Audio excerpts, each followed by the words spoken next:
Bom, então vamos conversar um pouco sobre a liturgia desse domingo. É o 15º domingo do tempo comum. E nós temos assim como tema a palavra de Deus. Você vai ver nas leituras, é a palavra de Deus que aparece.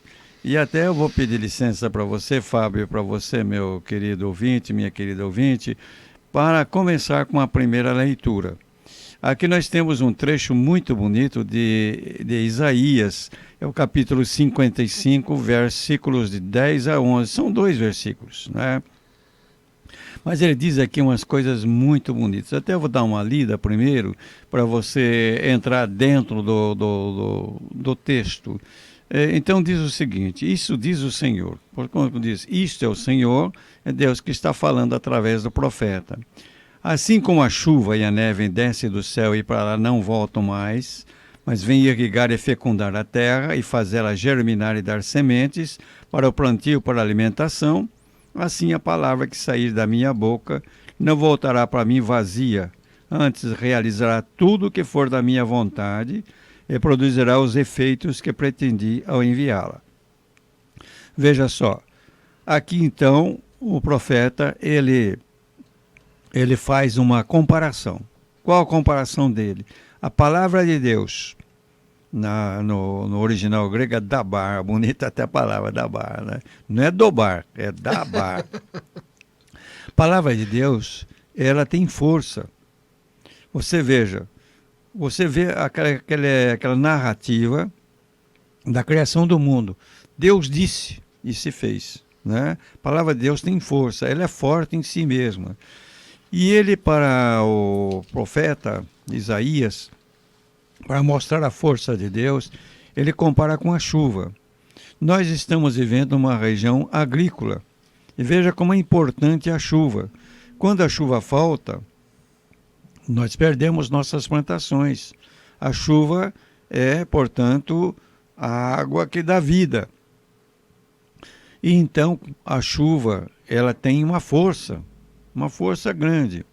E é interessante até, conversando com os agricultores, eles dizem que a diferença até da água da chuva, da água da irrigação. É interessante isso.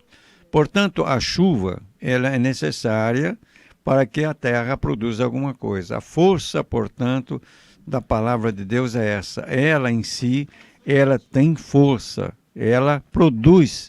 E por isso que o profeta diz, pondo na boca de Deus, né? A palavra que sai da minha boca não voltará para mim vazia. Ele vai produzir alguma coisa. Vai produzir o seguinte: aceitar a palavra de Deus, ou não aceitar a palavra de Deus, ou ignorar a palavra de Deus, né? Portanto, a palavra, ela tem força. Nós temos que lembrar o seguinte, que na Bíblia, você pegando o livro da sabedoria, os livros da sabedoria do Antigo Testamento, mas sobretudo pegando o Evangelho de João, você vai ver que é a palavra de Deus. Então vai dizer, no princípio era a palavra estava com Deus, e a palavra era Deus. Depois ele vai dizer, e a palavra se fez carne e habitou entre nós. E depois ele vai dizer, quem é essa palavra que se fez carne e habitou entre nós? É o Filho de Deus. Portanto, é Jesus Cristo. Jesus é a palavra de Deus. Aí você vê a força da palavra de Deus que até realiza a nossa salvação. Então, a palavra de Deus tem uma força muito grande. E se você pegar em seguida o Salmo é muito bonito. Esse Salmo é o 65 na Bíblia hebraica e 64 na Bíblia grega. Por que a gente fala assim, né? Porque a Bíblia grega é a Bíblia que foi usada no começo da nossa igreja. Os escritos do Novo Testamento são todos baseados na Bíblia grega. E por isso que a gente cita também a Bíblia grega, entenderam? E infelizmente com os salmos houve uma diferença de numeração, mas os salmos são os mesmos. Só que prestar atenção, quando o número for maior, é da Bíblia hebraica. Quando for menor, a Bíblia grega. Então você perceba isso, né? Agora, o que esse Salmo 65 ele fala para nós? Ele contempla a chuva. É interessante. O salmista contempla a chuva. E o que a chuva faz realmente na terra? É muito interessante, né? E visitais a nossa terra com as chuvas e transborda de fartura. Então vai mostrar, né, como a chuva transforma realmente a terra, né? Depois ele vai dizer, rios de Deus que vem do céu, a chuva, né, que derrama as águas e preparais o nosso trigo. Quer dizer que então, quando chove direitinho, a plantação produz. Se não chove, não produz. Então ele começa a contemplar a chuva. Depois ele vai falar assim, e preparais a nossa terra, né? Depois ele diz o seguinte, vós arregais a chuva, Deus que está regando a terra, né? E aplainais os seus sucos com a chuva, amoleceis. Veja, é interessante, às vezes a gente não percebe a beleza da palavra de Deus. Aqui é uma contemplação da chuva. Então é um canto a Deus de contemplação, portanto de agradecimento, né? Depois ele vai dizer, né? Eu vou pular um pouquinho aí, não é? Transborda a fartura onde passais, brotam pastos no deserto. Quer dizer, até nos lugares terra ruim, brota lá o pasto, a pastagem. As colinas se enfeitam de alegria e os campos de rebanhos, nossos vales se revestem de trigais, tudo canta de alegria. Quer dizer, a chuva, né, traz alegria. Eu me lembro uma vez, estava no Nordeste do Brasil, e na região onde há muita seca, no Piauí. E o bispo, então, contando para mim que uma vez houve uma seca muito grande na região, muito grande, foram vários anos. E ele disse que ia voltando de jipe, no meio uma estrada pelo campo, né?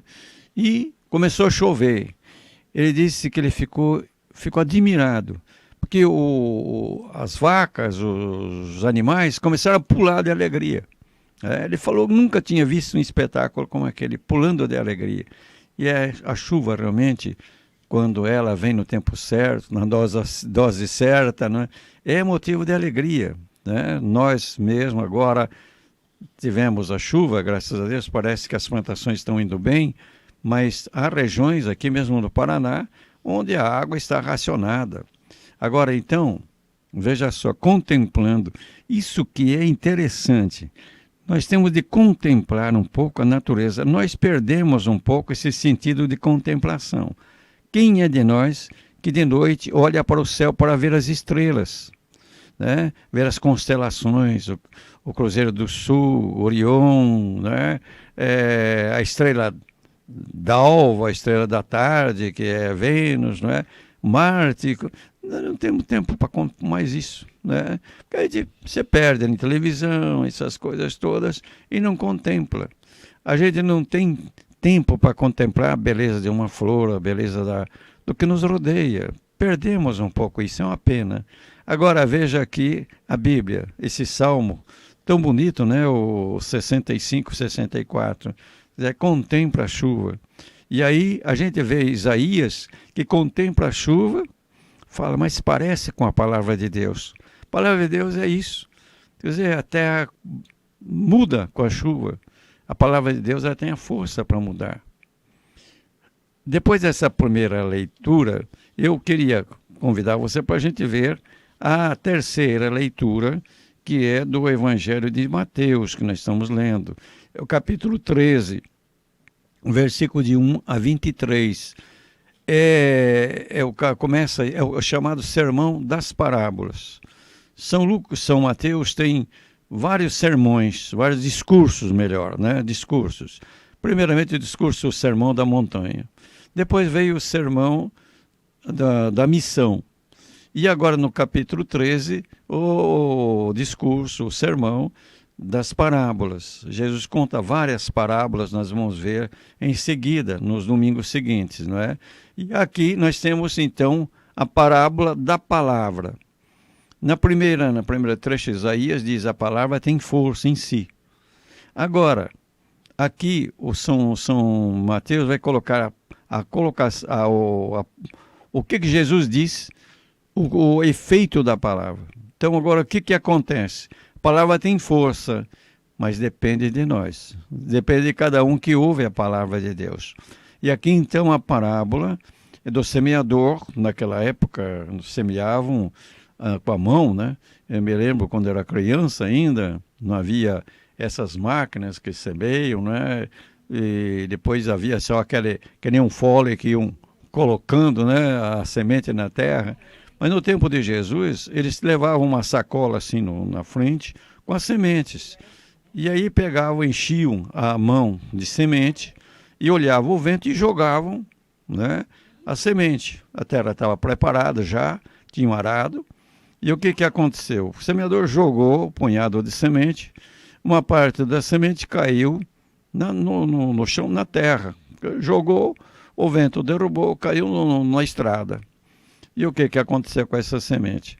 Naturalmente nem penetrou na estrada, né? E, então veio passarinho e comeu a semente. Estava lá, né?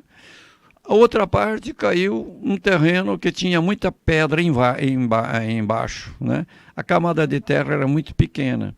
Então caiu a semente lá, nasceu bonita, tudo mais, mas não tinha raiz. A pedra não deixava criar raiz. Então veio o sol, a planta morreu, não tinha condições.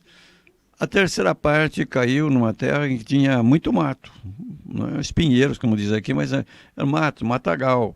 O que aconteceu? Nasceu, mas os matos em volta sufocaram, a plantinha morreu. E a outra parte caiu em terra boa, então deu muito fruto, né? Produziu bastante. Então foi Jesus contando essa parábola. E aí os discípulos perguntaram, mas o que significa? E aí Jesus explica, né? É justamente isso. Você ouve a palavra tem força, lembra da chuva. Mas a reação de cada um que é importante dentro da palavra. Então tem pessoas que ouvem a palavra de Deus, são como estrada. Ouvem por um ouvido e sai por outro. Não penetra, né? Não penetrou a palavra. Então não significou nada, né?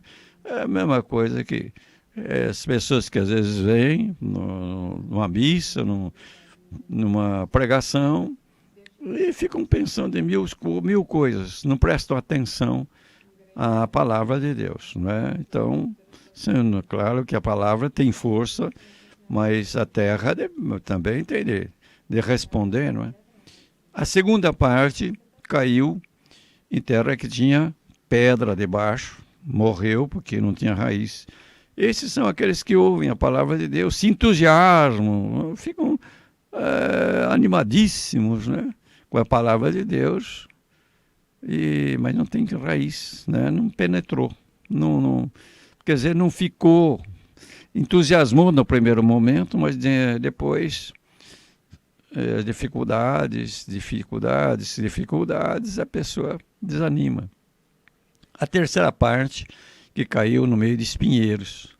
Então a palavra entrou, penetrou, criou boas raízes, mas a pessoa não foi eliminando coisas que eram contrárias à palavra de Deus.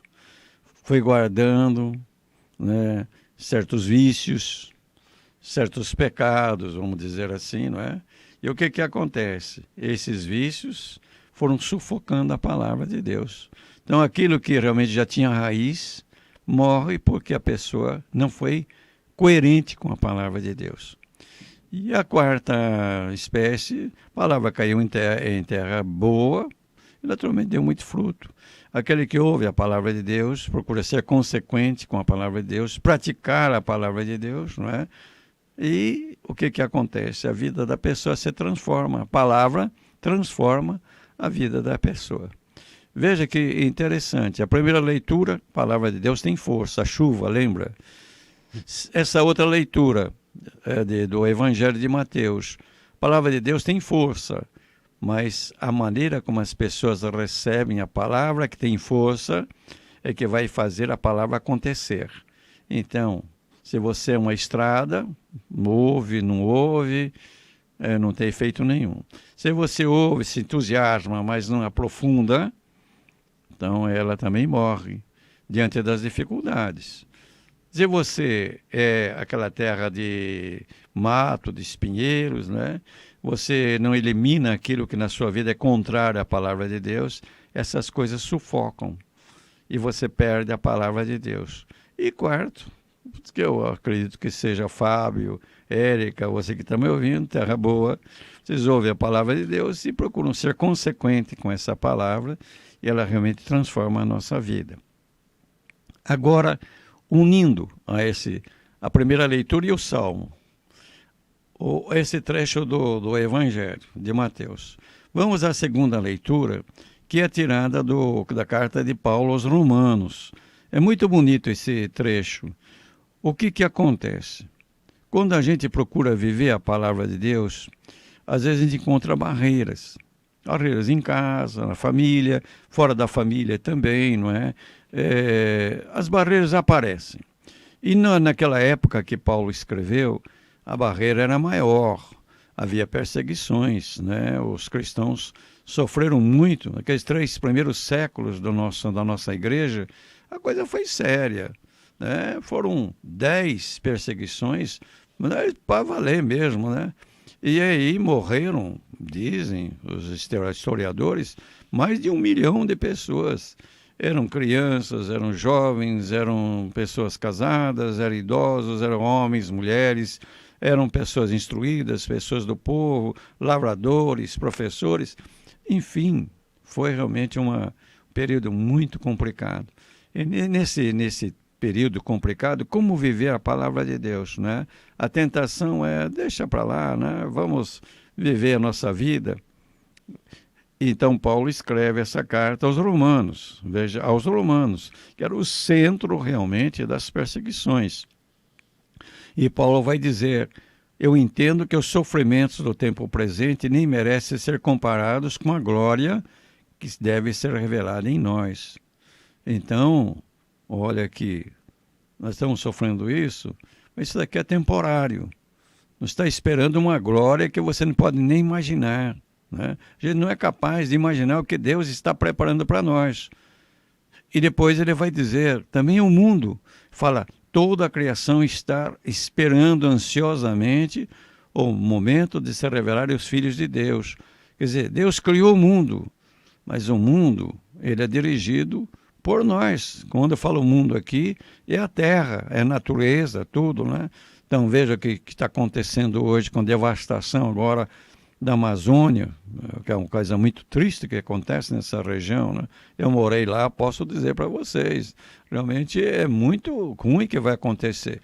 Se continuar nesse ponto, aquilo lá vai virar um deserto como hoje é o norte da África. Eles dizem que debaixo do Saara tem um rio grande que nem o Amazonas. Quer dizer, a terra vai aprofundando as coisas e vamos ter aí... O que nós vamos ter? Umas savanas, etc. Né? Quer dizer, depende, portanto, da maneira como a gente trata a natureza. E a natureza, naturalmente, dependendo de nós, espera o quê de nós? Que nós vivamos a palavra de Deus. Que a palavra de Deus está dizendo alguma coisa para nós a respeito disso também. Então, nós precisamos mudar desse jeito. Agora, isso vai acontecer... da maneira, nessa sociedade que nós estamos, que o pessoal só pensa em dinheiro, dinheiro, dinheiro, dinheiro, é muito complicado. Então ele vai dizer, né, que mais para frente, no versículo 21, ela espera ser libertada da escravidão da corrupção. Essa maneira como estão fazendo, né, derrubando para ganhar dinheiro e não pensa no futuro, não pensa nas gerações que virão, não pensa no que está acontecendo em mudanças climáticas. Também a natureza espera ser libertada. E ele vai dizer, sabemos que toda a criação até o tempo presente, não somente ela, mas também nós, está gemendo como que em dores de parto. Está gemendo como em dores de parto. A mulher, quando vai dar à luz uma criança, sofre bastante. Hoje, naturalmente...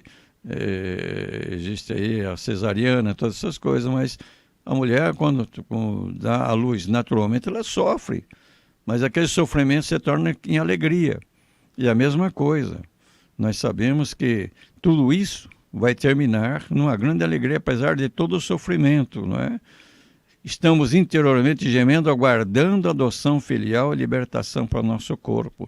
Então, esse São Paulo diz para a gente não desanimar de viver a palavra de Deus. O que é importante não é ouvir, porque eles podem ouvir e não acontecer nada, como nós vimos aí no trecho do Evangelho.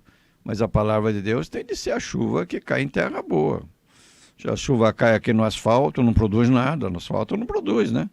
Mas se cai em terra boa, aí nós temos realmente uma safra muito boa, uma colheita muito boa, e vai ajudar todo mundo. Então, esse domingo chama muito a nossa atenção. A palavra de Deus, ela tem força, mas depende muito da maneira como a gente recebe a palavra de Deus. E não desanimar. Se a gente recebe a palavra de Deus e encontra dificuldades, nós vamos vencer tudo isso. É a que São Paulo diz, considero, né, que os sofrimentos do tempo presente nem merecem ser comparados com a glória que deve ser revelada em nós. Muito bonito esse trecho e é um chamado de atenção. Como é que você está se comportando com a palavra de Deus? O que ela está mudando realmente na sua vida? O que é importante não é ouvir só, é ouvir, aprofundar e viver. Essas três palavras, ouvir, meditar, aprofundar e viver. Isso que é realmente importante com relação à palavra de Deus. Tá certo, Fábio? Mas está muito certo, né, Dom Luizinho? Está muito certo.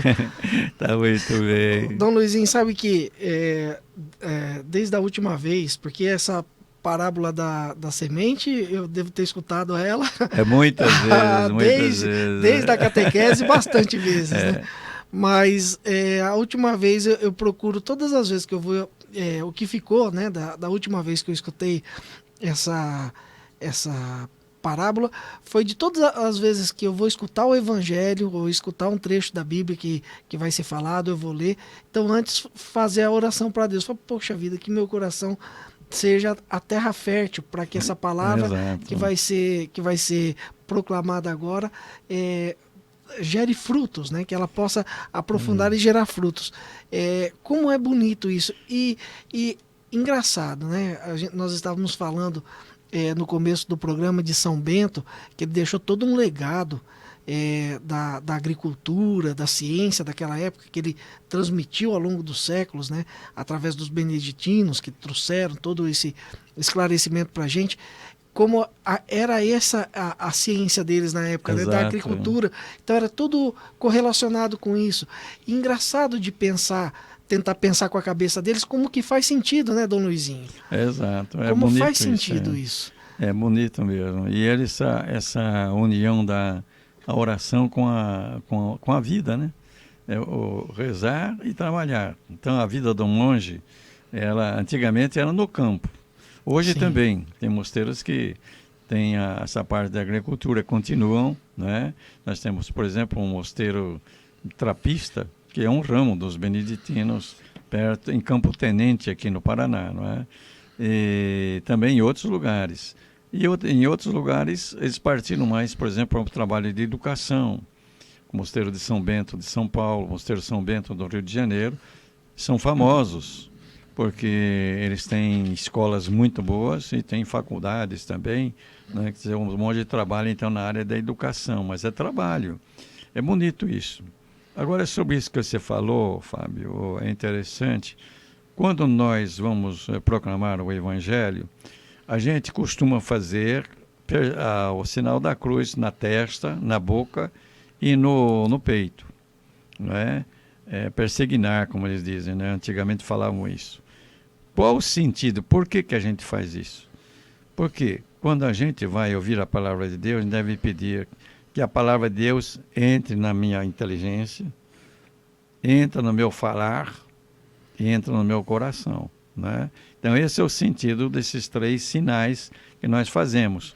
E às vezes fazemos inconscientemente. Eu acho que a gente deveria fazer conscientemente esse pedido, que a palavra de Deus penetre na minha mente, penetre no meu falar e penetre no meu coração. Porque daí então a palavra de Deus realmente ela dá frutos, a gente se torna aquilo que você falou, o pedido que você aprendeu a fazer quando ouve a palavra de Deus, que realmente a gente se abrir para que Deus entre na nossa vida, né? Pois é, e a palavra é viva, né, Dom Luizinho? É Cada viva. vez que a gente escuta ela cai de uma forma diferente. Como isso é interessante. Ela promove coisas novas, né? Apesar de, se a gente for olhar, né, Dom Luizinho, não é a mesma palavra que está escrita ali, não é? Há 10 anos atrás, inclusive minha Bíblia já tem mais de 10 anos, né?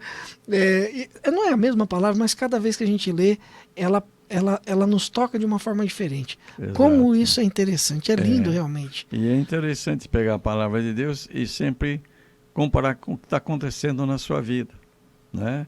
Então daí ela se torna vida na sua vida. É bonito isso, daí se torna uma luz que você ilumina o seu caminhar, né? Como diz lá o Salmo 119, né? Uma lâmpada no meu caminho.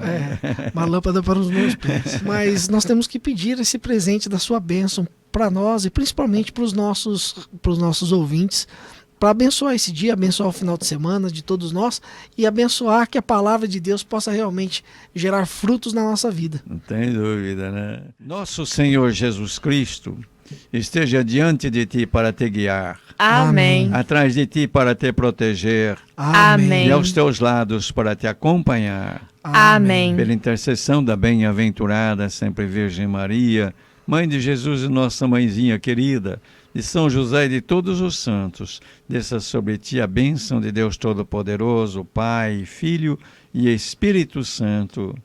Amém.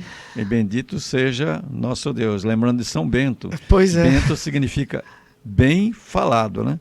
Bem italiano, até dá melhor em latim também. Dito, né? Bendito, quer dizer, seja abençoado. Bem falado. Bem falado.